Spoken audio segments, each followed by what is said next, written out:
Ας περάσουμε τώρα στο επόμενο μας θέμα, το οποίο μας έρχεται από το κέντρο του Λονδίνου. Το Σάββατο 22 Φεβρουαρίου παρουσιάστηκε στο Βρετανικό Μουσείο στο Λονδίνο με πολύ μεγάλη επιτυχία στην Αγγλική και στην Ελληνική γλώσσα δραματοποιημένη ανάγνωση με τίτλο «1000 πλοία στο Βρετανικό Μουσείο». Η παράσταση εντάχθηκε σε μια σειρά παράλληλων εκδηλώσεων με τίτλο «Creative Responses to Troy», που παρουσιάστηκαν με την ευκαιρία της έκθεσης «Troy, Myth and Reality».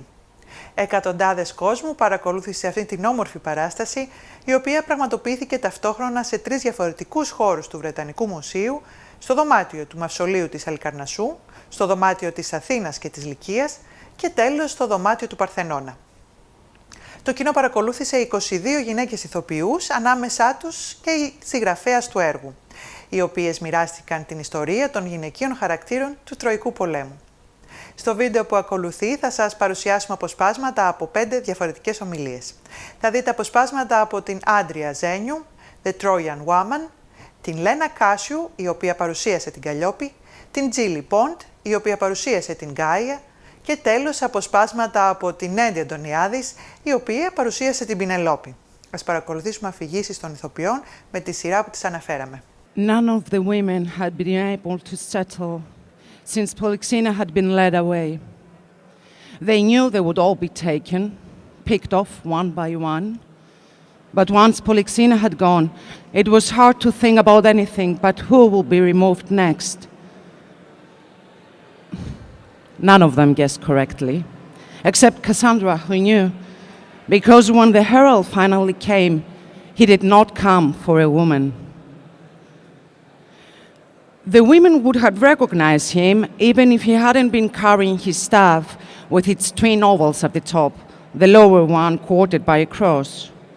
His robe was gathered at the neck with a large gold brooch, and his black boots were decorated with fine rows of metal studs.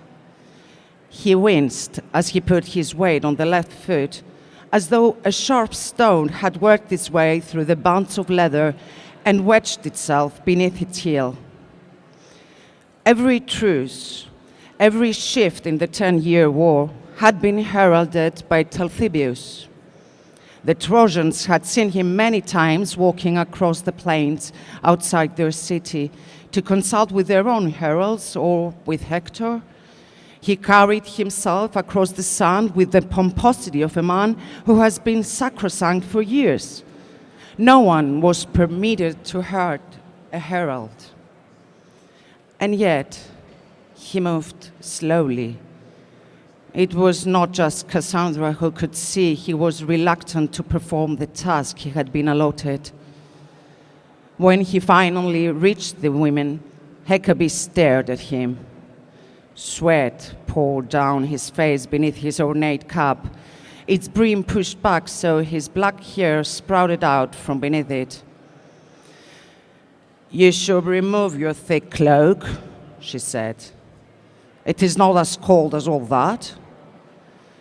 Talthybius nodded, acknowledging in his mind the warnings he had received from Menelaus and Odysseus about the sharp tongue of the Trojan queen.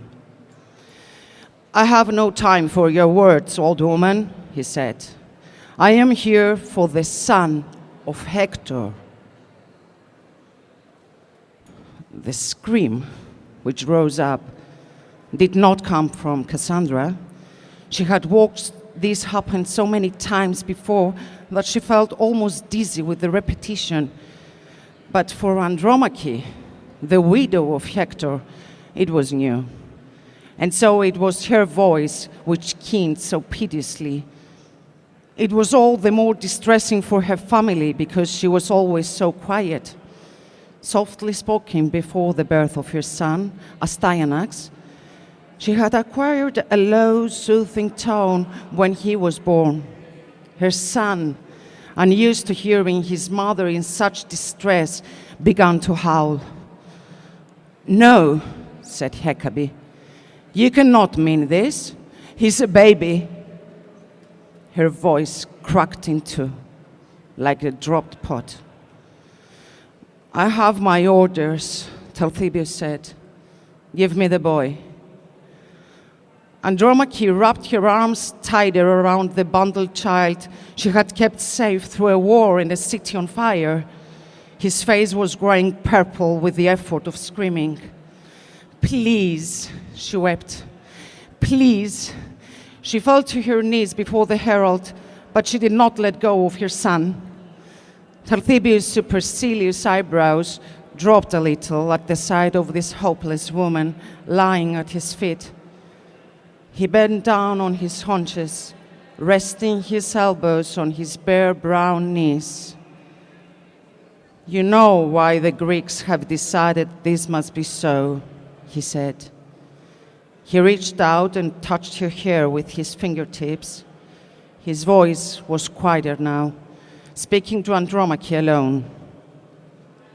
"Hector was an outstanding warrior, the great defender of Troy. His son will grow up to be a warrior too." "No," Andromache shook her head. "He will not. He will never carry a sword or spear. I swear it on my life. He will become a priest or a farmhand. He will not learn to fight. The future you fear will not come to pass." The herald continued as though she had not spoken. "He will grow up to hear his father's name spoken with admiration. How brave he was, how audacious. I will never mention his father." Andromache's voice was rising into a scream. The child paused for breath before he too renewed his wailing. "Never.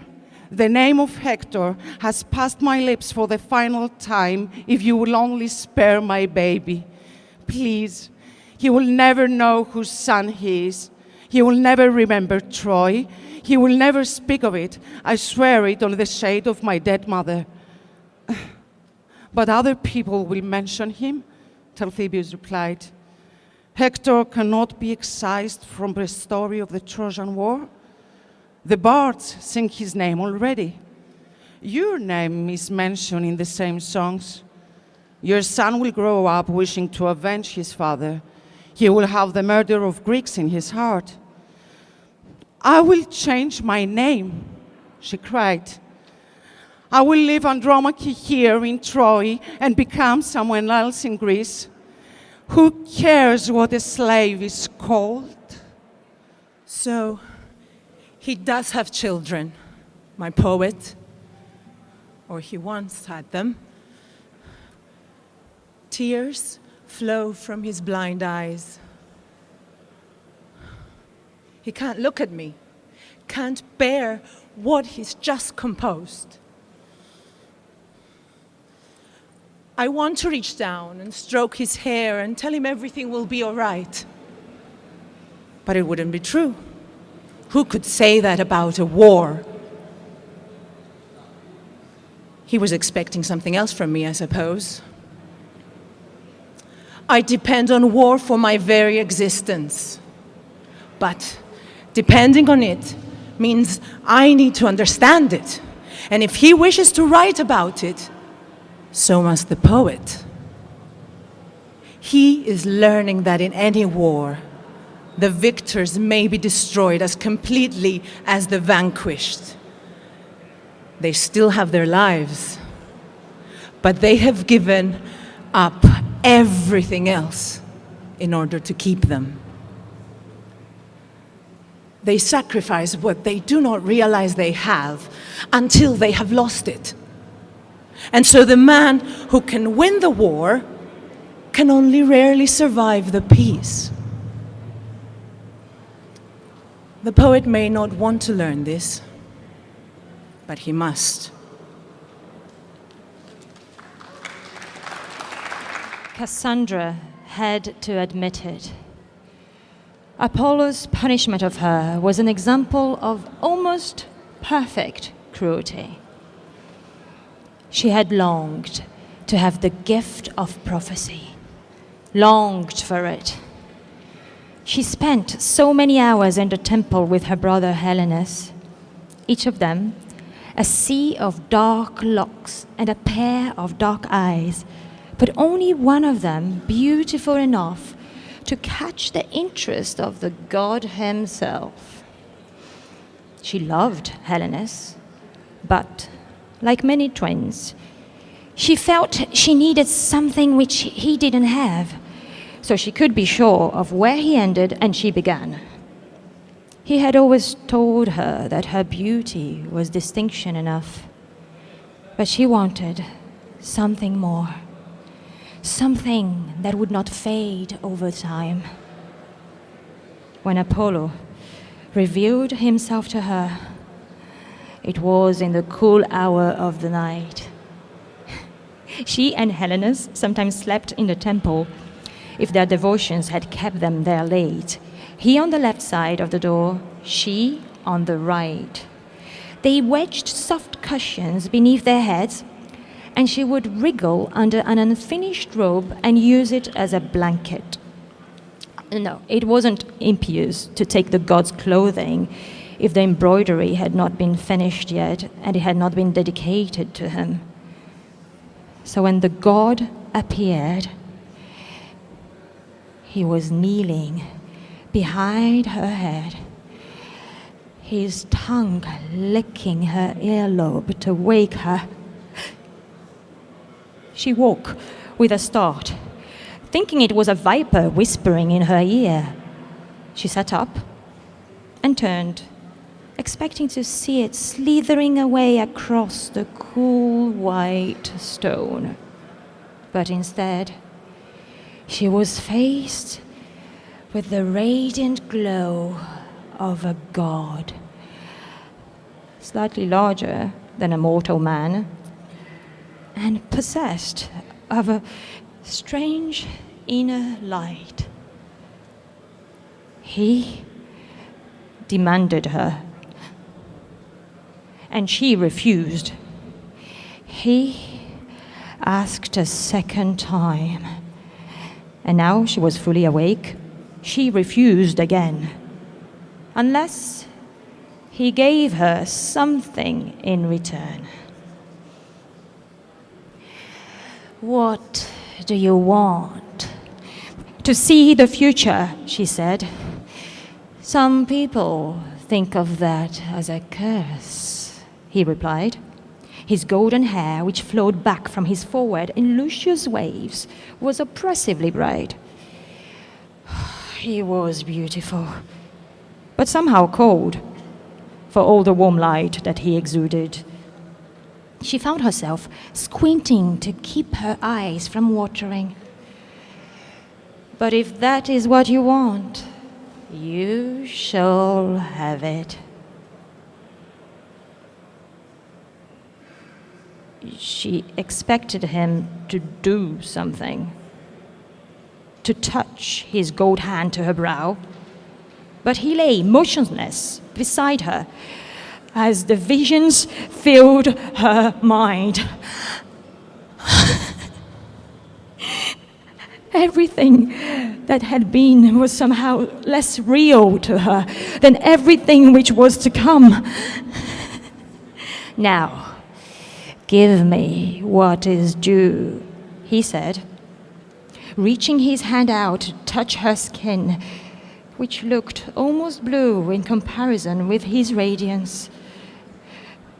The vision of what was about to happen was potent.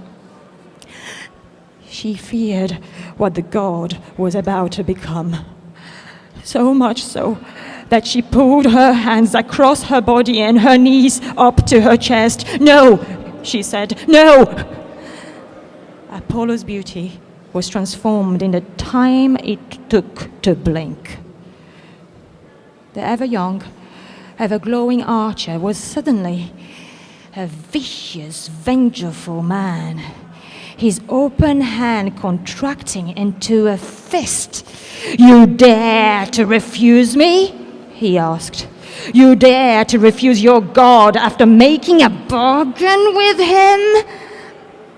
She screwed her eyes shut and tried to block out his rising voice by balling her hands into her ears. Where was Helenus? Why was he not awake? Apollo lunged at her like a snake moving towards its prey. She felt the sudden curdling of his saliva in her mouth. And then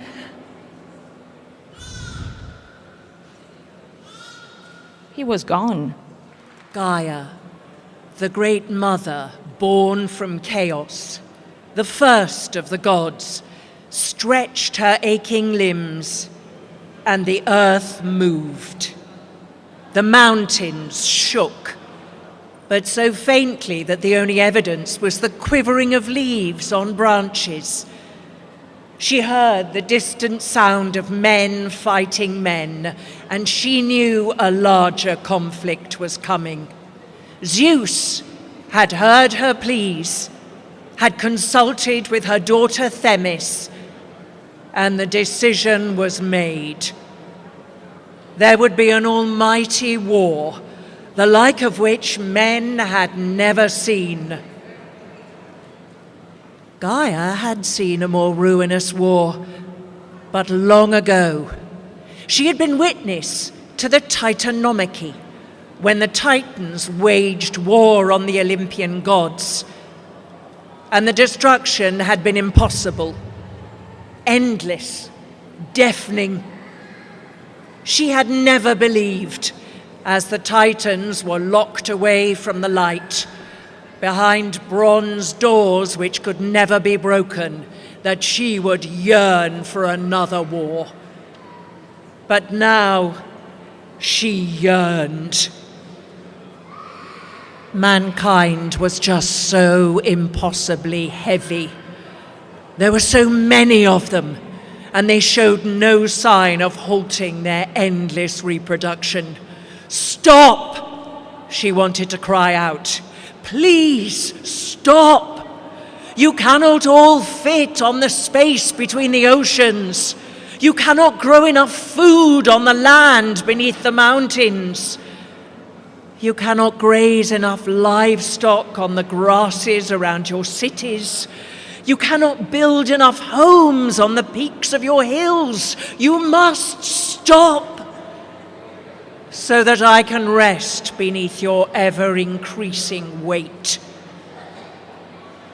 She wept fat tears as she heard the cries of newborn children. No more, she said to herself. No more. They made offerings to her, sacrifices of meat and grain and wine, but they were still too many, and she ached from carrying them. She sent her message to Zeus, son of Kronos, son of Uranos, husband of Gaia. Zeus would not let her pain go unanswered. She had supported him too well in the past. And he knew the truth of her complaint. He knew the increasing population could not be sustained.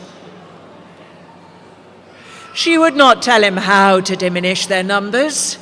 She would leave that to him. Odysseus. I honestly don't know where to begin. But since you're surely dead by now, I don't suppose it can matter very much. I might as well be howling these words into an abyss as trying to send them to you. Perhaps that is what I'm doing. In which case there must be an echo, because I would swear an oath that I can hear the words howling back at me sometimes. This just gets better and better. 10 years waging war against one city with all the forces Greece could muster alongside you. It sounds ridiculous, doesn't it? And that is the most defensible part for your absence. 10 years war, followed by 3 solid years wandering around the high seas, failing to come home with one excuse after another. You met a monster. You met a witch. Cannibals broke your ship. A whirlpool ate your friends. Telemachus himself could not come up with such excuses, and he was just a boy. He's not anymore, of course. Now he's 20. In need of his own wife and child, in need of his own father too, but of course, that rarely seems to cross your mind. And now, 7 more years. 7! Odysseus, can you even remember what that means? 28 more seasons, 7 more harvests, boys grown to men, mothers dead, fathers ailing, with no word from you. But rest assured, and I'm sure you're enjoying a very long rest, the bard has you covered. You are held captive, so he sings, on the island of Ogygia. Captive? I asked him the first time he sang this part of your story. Who holds him captive? What cruel jailer locks my husband away from the light and deprives him of a free man's liberty? What vicious tyrant, and with what forces at his command, could imprison my Odysseus? To be fair to him, he did at least have the decency to look ashamed. It was no tyrant, he said. No man held you. This is starting to sound like one of your alibis, Odysseus. Who has blinded the Cyclops? No one. Who holds you captive? No one.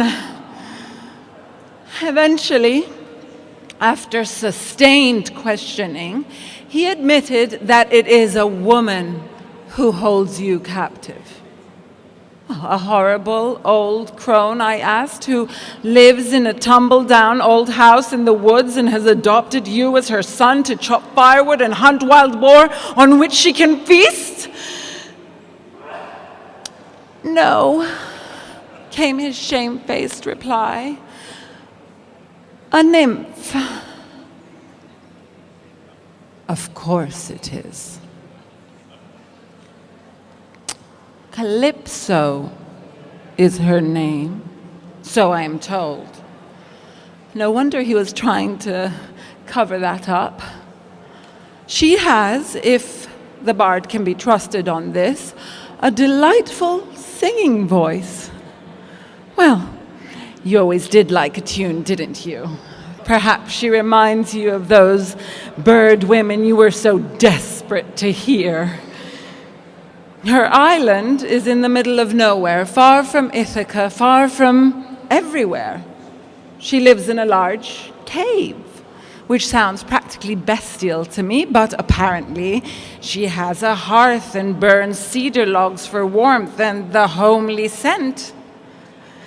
You used to have a home on Ithaca, of course, but perhaps our logs weren't quite up to your current standards.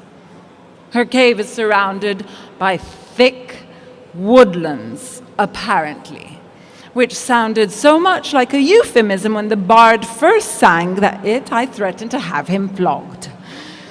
He assured me he was describing nothing more vulgar than poplars and cypress trees, homes to owls and hawks and other birds. I can't decide whether he's laughing at me or not. It all sounds positively idyllic as far as jails go, of course, with a vine full of ripe grapes growing around the mouth of the cave and springs murmuring with fresh water bubbling up nearby. Meadows of parsley grow outside, dotted with violets, because I presume she likes the color. Or perhaps she eats them with your dalliances, Odysseus. It becomes increasingly hard to guess. And Calypso seems to have been the perfect hostess, so long as you overlook the part where you are And it seems almost quaint that I remember this, my husband and not hers. Έχουμε και άλλα πολλά αποσπάσματα, τα οποία θα σας τα παρουσιάσουμε προσεχώς στην εκπομπή με το φακό του Hellenic TV.